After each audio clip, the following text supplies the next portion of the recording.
que celle de votre naissance. Grâce à vos tournées, vous avez pu découvrir le Cameroun et ses différentes régions. Alors depuis que vous êtes petite, vous avez connu le même président, Paul Biya. Une partie de la population s'en insurge, n'est pas du tout satisfaite de cela, tandis qu'une autre s'en accommode très bien. Vous, quelle est votre position? Effectivement, j'ai vraiment eu la chance en tant qu'Camerounaise d'aller dans plusieurs régions du Cameroun. C'est un atout parce que les Camerounais à l'intérieur du pays ne voyagent pas beaucoup.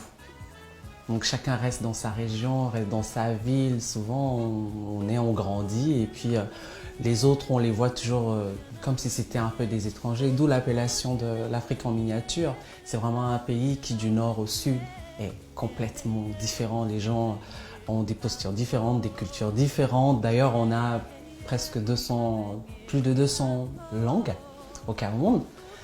D'où la difficulté même pour un chef d'État de diriger tous ces Camerounais de tous bords, différents.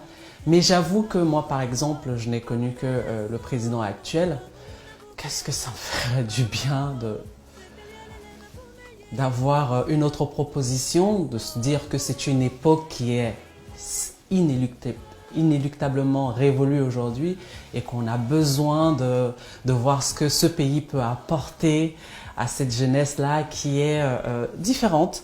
Parce que c'est une jeunesse qui est ouverte aussi à l'extérieur, qui voit ce qui se passe ailleurs et qui a le devoir, en tout cas l'espère aussi pour son pays.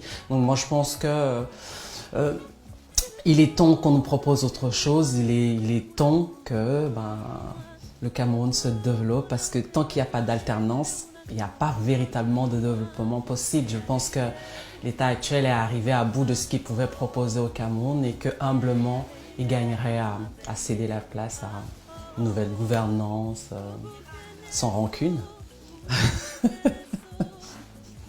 Merci Charlotte. Merci, bonne journée.